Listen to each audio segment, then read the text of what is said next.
For 2 millennia, we've been told the same story. A queen defined by her physical beauty, a seductive temptress who chose the venomous bite of an asp over falling into Roman hands. But the queen we recognize is actually a calculated political fiction. This version of her life was commissioned by her conquerors to justify their own authority over Egypt. History is a fragile construct, largely written by those who survive to hold the pen. In Cleopatra's case, the victors used their influence to systematically erase a powerful female sovereign. If the enduring narrative is a lie written by her enemies, who was the real woman buried beneath the propaganda? Modern archaeologists are currently racing to answer that question. They are searching for physical evidence of her identity before the Mediterranean reclaims the last traces of her reign. Correcting the record on Cleopatra exposes a dangerous reality in our collective memory: how easily a single political voice can permanently overwrite the truth. The man who held the pen after the conquest of Egypt was the Roman leader Octavian. Octavian's strategy was purely political. To legitimize Rome's hostile takeover of a wealthy, independent nation, he had to diminish its ruler. He reduced a formidable head of state into a hysterical, manipulative temptress. In reality, Cleopatra was a commanding intellect. She was educated in philosophy, mathematics, and astronomy, mastering at least 9 distinct languages to communicate directly with her allies and subjects. She was a brilliant diplomat and an active naval commander. Contemporary, authentic artifacts show a ruler who presented herself with strict sovereign authority, which contradicted the Roman caricature. Octavian's character assassination was only the first half of her erasure. Nature itself was about to execute the second half, making that political burial a permanent condition. The epicenter of Cleopatra's power was the city of Alexandria. This sprawling metropolis was the cultural capital of the ancient world and the original location of her royal tomb. Following her death, the Egyptian coastline was fractured by a devastating sequence of natural disasters. Massive earthquakes ripped through the region, triggering catastrophic tsunamis. These forces swallowed the royal quarter. Palaces, statues, and Cleopatra's final resting place sank deep into the Mediterranean Sea. With the physical evidence of her reign buried underwater, centuries of historians defaulted to the only surviving records. They accepted Octavian's narrative as fact, assuming any proof to the contrary was lost forever. Because her city vanished beneath the waves, the Roman lie was allowed to flourish, unchallenged, for 2 millennia. Today, researchers are finally rebelling against this historical silence. Archaeologists are actively digging through the sand and silt for the woman history tried to hide. To bypass the written propaganda, teams are deploying underwater archaeology. They are mapping the submerged ruins off the coast of Alexandria, pulling lost artifacts and statues straight out of the seabed. Beyond the physical dig sites, researchers are now deploying ancient DNA analysis to bypass the written record entirely. By sequencing genetic material from ancient remains, scientists are building a biological record of Cleopatra's lineage. Unlike a scroll or a statue, a genome cannot be edited or erased by Roman propaganda. The active goal is to use these scientific methods on remains discovered in the region. Doing so would finally verify the true identity of the Ptolemaic dynasty. Modern science gives us the capacity to tear up the victor's fabricated history. It proves that no matter how deep the burial, it is never too late to give a For 2,000 years, the final resting place of Cleopatra has remained one of history's most stubbornly elusive missing persons cases. Researchers and explorers have spent centuries trying to track her down. The established historical consensus always pointed to one specific location. Experts overwhelmingly agreed that she was entombed within the sunken palaces of Alexandria, prompting generations of divers to comb the submerged ruins off the Egyptian coast. But there is a glaring logical flaw in this approach.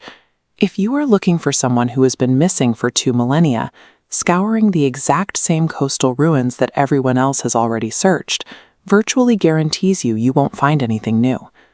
Solving a cold case of this magnitude requires completely abandoning the core geographic assumption that experts have relied on for centuries. Enter archaeologist Kathleen Martinez. She spent 20 years doggedly pursuing an entirely different idea, completely independent of the historical consensus. This map illustrates her rogue theory. She argued that the tomb was never inside the city at all, but rather hidden miles away at the ancient temple of Tapaciris Magna. In the scientific method of archaeology, a geographic pivot like this makes up the foundational tier of an investigation, the hypothesis. At this stage, it is merely an untested idea that requires rigorous fieldwork to validate. Shifting the focus away from Alexandria was a mandatory first step. It provided the solid ground upon which a modern, escalating scientific case could finally be built. The reality of Tapaciris Magna is a harsh contrast to the watery depths of Alexandria. It's a dry, barren landscape of sun-baked stone foundations. To test her hypothesis without destroying the historical surface, Martinez's team deployed ground-penetrating radar. This allowed them to send signals deep beneath the bedrock to map the unseen Earth below. The scans returned a massive discovery. They revealed a complex network of carefully constructed tunnels hidden deep underground. This pushes the investigation up to the second tier of our pyramid: geographical anomalies. The theory is now backed by physical architecture. But finding tunnels only proves that someone built something down there. It completely falls short of telling you who is buried inside. To bridge that gap, the investigation had to transition from radar scanning to physical excavation.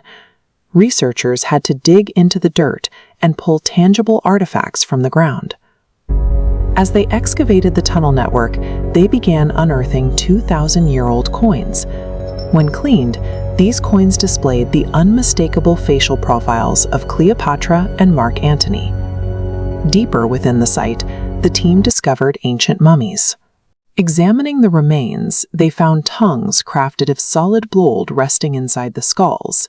In Egyptian archaeology, a solid gold tongue is a strict indicator of extreme royal status, meant to allow the dead to speak with the gods.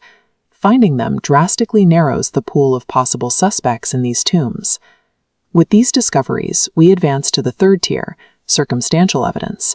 The physical artifacts pulled from the dirt perfectly match the timeline, wealth, and profile of our missing targets. Yet hidden tunnels, the ancient coins, and golden tongues still leave room for doubt. They are incredibly powerful associations, but they are not absolute proof of a specific identity. This is the inherent limit of circumstantial evidence.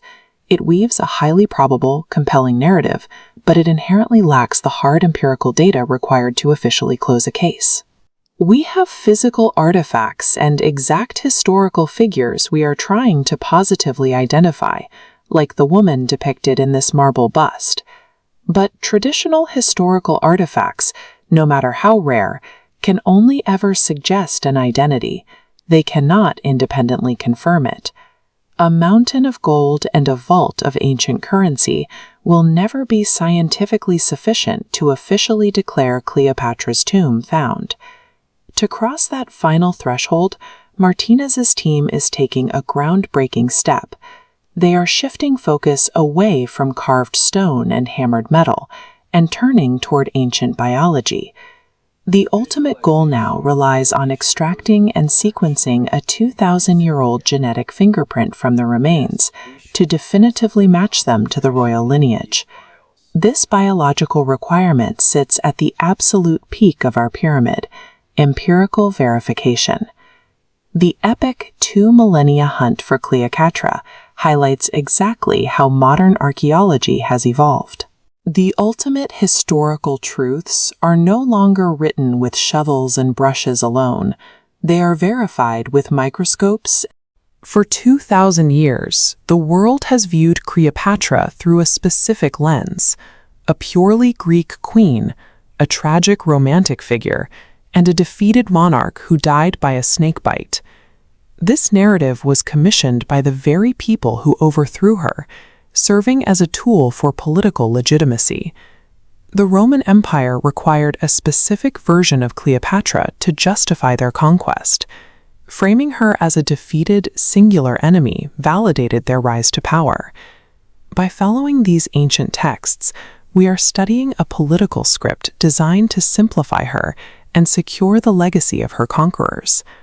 Finding the reality behind the script requires moving past Roman literature and looking for evidence preserved in the earth. This search led researchers to Ephesus, Turkey, an unlikely site for a breakthrough in ancient Egyptian history. Excavations here uncovered the tomb of Princess Arsinoe, Cleopatra's biological sister. This grave offers a biological record of Cleopatra's bloodline that hasn't been filtered through the lenses of Roman historians. Extracting genetic information from bones that have degraded for millennia is a complex scientific operation. Modern contamination is a constant threat. Even a single microscopic skin cell from a researcher could compromise the results. To bypass this, geneticists isolated mitochondrial DNA. This specific genetic signature passes uniquely from mother to offspring. It remains distinct, never mixing with paternal DNA. This consistency makes it a reliable tool for tracing the maternal lineage shared by Arsinoe and Cleopatra, even when the remains are heavily degraded. Mitochondrial DNA provides an evidence-based chain of custody that exists independently of any political text. As the computer finalized the sequence and mapped the ancient fragments, preparing to reveal a shocking genetic truth. The results confirmed that their mother had African ancestry, a finding that contradicts the traditional image of a strictly white Greek queen. This genetic data requires us to discard the long-held Western myth that her heritage was exclusively Macedonian. Since the Roman records mischaracterized her ancestry, we must also scrutinize their other claims, such as the widely accepted account of her death by snakebite. The realization that her race was rewritten suggests a broader attempt to erase her strategic agency, forcing a reevaluation of her final days. Physical evidence presents Cleopatra as a master tactician rather than a passive victim of fate. She executed a final strategic maneuver by selecting a secret burial site where her enemies would never locate her. Hiding her tomb ensured the Romans could never display her body in a victory parade, denying them a final trophy of war.